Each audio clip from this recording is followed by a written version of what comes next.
ಭರತ್ ತಗ್ಗಿನ ಮನೆ, ಕರ್ನಾಟಕ ಸೇನೆ, ತುಮಕೂರು.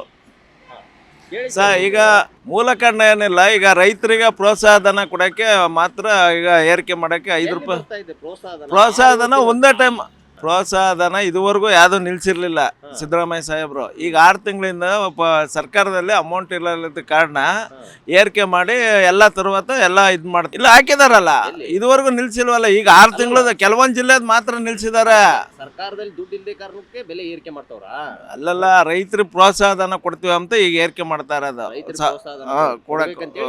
ಏರಿಕೆ ಮಾಡ್ತಾರೆ, ರೈತರಿಗೆ ಅನುಕೂಲ ಆಗುತ್ತಲ್ಲ ನಮ್ಗೆ. ಇಲ್ಲ ಇಲ್ಲ ಇಲ್ಲ, ಆ ಥರ ಏನಿಲ್ಲ. ಈಗ ಬೇರೆ ರಾಜ್ಯಗಳಲ್ಲೂ ನಮ್ಗಿನ 15ರಿಂದ 20 ರೂಪಾಯಿ ಜಾಸ್ತಿ ಇದೆ ಸರ್ ಹಾಲಿನ ರೇಟು. ಆಂಧ್ರ, ತಿರ್ಗಾ ಪಂಜಾಬು, ಡೆಲ್ಲಿ ಎಲ್ಲ ಕಡೆನೂ ಎಲ್ಲ ರಾಜ್ಯದಲ್ಲೂ ನಮ್ಗಿನ 15ರಿಂದ 20 ರೂಪಾಯಿ ರೇಟ್ ಜಾಸ್ತಿ ಇದೆ. ಸಹ ಕೃಷಿ ಪ್ರಧಾನವಾಗಿರೋದಕ್ಕೆ ನಾವು ಪ್ರೋತ್ಸಾಹನ ರೈತರಿಗೆ ಕೊಡೋಕ್ಕೆ ಸಿದ್ದರಾಮಯ್ಯ ಸಾಹೇಬರು ಇದು ಮಾಡ್ತಾ ಇರೋದು. ಈಗ ಎಲ್ಲ ಸರ್ಕಾರಗಳು ಬಂದಾಗಿಂದಲೂ ಏರಿಕೆ ಆಗಿದ್ದಾವೆ. ಸಿದ್ದರಾಮಯ್ಯವ್ರು ಒಬ್ಬರೇ ಮಾಡಿಲ್ಲ. ಈಗ ಸಿದ್ದರಾಮಯ್ಯರು ಮತ್ತು KMF ಅಧ್ಯಕ್ಷರಾದ ನಮ್ಮ ಭೀಮನಾಯಕ್ ಅವರು ಹೇಳ್ತಾ ಇರೋದೇನೆಂದರೆ, ನಮಗೆ ರೈತರಿಗೆ ಅನುಕೂಲ ಆಗಲಿ ಅಂತ ನಾವು ಪ್ರೋತ್ಸಾಹ ಧನಕ್ಕೋಸ್ಕರ 5 ರೂಪಾಯಿ ಜಾಸ್ತಿ ಮಾಡ್ತೀವಿ ಅಂತ ಪ್ರಸ್ತಾವನೆ ಮಾಡ್ತಾವ್ರು. ಇನ್ನೂ ಏರಿಕೆ ಮಾಡಿಲ್ಲ. ಅಧಿವೇಶನದಾಗೆ ಪ್ರಸ್ತಾವನೆ ಮಾಡಿ ಅದನ್ನು ಮೂಲ ಇದು ಮಾಡ್ತೀವಿ ಅಂತ ಹೇಳಿರೋದು ಸರ್. 2 ರೂಪಾಯಿ ಜಾಸ್ತಿ ಮಾಡಿದಂದರೆ 50 ml ಜಾಸ್ತಿ ಕೊಟ್ಟಿದ್ದಾರೆ. ಅಲ್ಲೆಲ್ಲ ಸಾರ್ವಜನಿಕರು ಕೇಳಿಲ್ಲ. 50 ml ಈಗ ಒಂದು MLಗೆ 10 ರೂಪಾಯಿ ಇದು ಮಾಡಿರೋದ್ರಿಂದ 2 ರೂಪಾಯಿ ಜಾಸ್ತಿ ಮಾಡಿದ್ದಾರೆ ಅಷ್ಟೇ. ಚರಂಡಿಗೆ ಹೋಗಿಲ್ಲ ಸರ್. ರೈತರ ಸಾರ್ವಜನಿಕ ಅನುಕೂಲ ಆಗಲಿ ಅಂತಂದೇಳಿ 50 ml ಜಾಸ್ತಿ ಮಾಡಿ 2 ರೂಪಾಯಿ ರೇಟ್ ಜಾಸ್ತಿ ಮಾಡಿದ್ದೆ ಬಿಟ್ಟರೆ ಬೇರೆ ಏನಿಲ್ಲ ಸರ್. ಈಗ ರೈತರಿಗೆ ಅನುಕೂಲ ಆಗಲಿ ಅಂತಂದೇಳಿ ಪ್ರೋತ್ಸಾಹ ಧನ ಕೊಡ್ತೀವಿ ಅಂತ ಭೀಮನಾಯಕ್ ಅವರು KMF ಅಧ್ಯಕ್ಷರು ಮತ್ತು ನಮ್ಮ ಸಿದ್ದರಾಮಯ್ಯ ಸಾಹೇಬರು ಎಲ್ಲ ಭೇಟಿಯಾಗಿ, KN ರಾಜಣ್ಣವರು ಸಹಕಾರ ಸಚಿವರೆಲ್ಲ ಈಗ ಅಧಿವೇಶನದಲ್ಲಿ ಭೇಟಿ ಇದನ್ನು ಮಾಡಿ ಪ್ರಸ್ತಾವನೆ ಮಾಡಿ ಇನ್ನು ಏರಿಕೆ ಮಾಡೋಕ್ಕೆ ಪ್ರಸ್ತಾವನೆ ಸಲ್ಲಿಸಿದ್ದಾರೆ ಅಷ್ಟೇ ಸರ್ಕಾರ. ಒಳ್ಳೆಯದು ಸರ್, ರೈತರಿಗೆ ಅನುಕೂಲ ಮಾಡೋದ್ರಿಂದ ಒಳ್ಳೆಯದು. 5 ರೂಪಾಯಿ ಮಾಡ್ಬೋದು, ಮಾಡಲಿ, ತೊಂದರೆ ಏನಿಲ್ಲ. ಇವಾಗ ಫ್ಯಾಟ್ದು ತೊಗೊಂಡಿದ್ದಾರೆ, ಒಂದು ನಿರ್ಧಾರ ತೊಗೊಂಡಿದ್ದಾರೆ. 15 ಲೀಟ್ರು 10 ಲೀಟ್ರು ಕರಿಯೋ ಹಾಲು ಇದನ್ನು ವಾಪಸ್ ಹೋಗ್ತೈತೆ. ಅದಕ್ಕೆ ಯಾರು ಹೊಣೆ?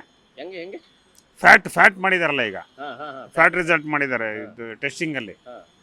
ಅದರದ್ದು 10 ಲೀಟ್ರು 15 ಲೀಟ್ರು ಹಾಲು ವಾಪಸ್ ಹೋದರೆ ಯಾರು ಹೊಣೆ? ಅದಕ್ಕೆ ಅದೇನು ಮಾಡ್ತಾರೆ? 10 ಲೀಟ್ರು 15 ಲೀಟ್ರ್ ಹಾಲನ್ನ ಎಲ್ಲ ವೇಸ್ಟ್ ತಾನೆ ಅದು. ಅದಕ್ಕೇನ ಒಂದು ಇದನ್ನು ಮಾಡ್ಬೇಕು ತಾನೆ. ಮೊದಲು ಟೆಸ್ಟಿಂಗ್ ಇತ್ತು, ಇಷ್ಟು ಲ್ಯಾಕ್ಟ್ರೋಮೀಟ್ರು ಈ ಥರ ಮಾಡ್ತಿದ್ರು, ಅದ್ರ ಪ್ರಕಾರನೇ ನಡೀತಾ ಇತ್ತು. ಇವಾಗ ಮೊನ್ನೆ ನಮ್ಮ ಊರಲ್ಲೇ 2-3 ಜನದ್ದು ಹಾಲು ವಾಪಸ್ ಬಂತು. ಆ ಹಾಲನ್ನ ಏನು ಮಾಡ್ತಾರೆ? ಮನೆಗೆ ತೊಗೊಂಡು ಇವ್ರು ಹೇಳ್ತಾ ಇರೋದು ಹೆಂಗೆ ಗೊತ್ತಾ ಸರ್, ಫ್ಯಾಟ್ ಮಾಡಿದಾರಲ್ಲ. ಕೆಲವೊಂದು ಡೈರಿಗಳಲ್ಲಿ ಅಕ್ರಮವಾಗಿ ಮಧುಗಿರಿ ತಾಲೂಕಾಗಿ ನಡೆದಿತ್ತು. ಯಾರೋ ಹಿಂದಗಡೆ ನಿರ್ದೇಶಕರಿದ್ರು, ಅದಕ್ಕೆ ಈಗ ಎಲ್ಲ ಟೆಸ್ಟಿಂಗ್ ಮಾಡಿ ಕ್ಲಿಯರೆನ್ಸ್ಗೆ ಆ ಥರ ಮಾಡ್ತಾವ್ರೆ. ಎಲ್ಲ ಅಕ್ರಮ ಮಾಡಿರೋದಕ್ಕೆ ಈಗ ಅದನ್ನು ಮಾಡೋದು. ನೀರು ಬೇರೆ ರೈತರಿಂದ ಹಾಲು ತಂದಿದ್ದು ಸ್ಟೋರೇಜ್ ಮಾಡಿ ತಿರ್ಗಾ ಕೊಡೋವಾಗ ನೀರು ಬೆರೆಸಿ ತುಮಕೂರು KMF ಕೊಡ್ತಾ ಇದ್ರು ಇವರು. ಅವಾಗ ಇವರು ನಮ್ಮ KMF ಅಧ್ಯಕ್ಷರು ತುಮಕೂರು ಇದ್ದಾರಲ್ಲ, ಅವರು ಈಗ ಮಧುಗಿರಿ ತಾಲೂಕು ಎಲ್ಲ ಫಿಲ್ಟರ್ ಮಾಡೋಕ್ಕೆ ಆ ಥರ ಇದು ಮಾಡಿದ್ದಾರೆ ಅಷ್ಟೇ, ಬೇರೆ ಏನಿಲ್ಲ. ಜಿ ಕನ್ನಡ ನ್ಯೂಸ್ ಈಗ ನಿಮ್ಮ ಮನೆಯಲ್ಲೇ ನೋಡಿ. ಎಲ್ಲ ಕೇಬಲ್ಗಳಲ್ಲಿ ಈಗ ಲಭ್ಯ.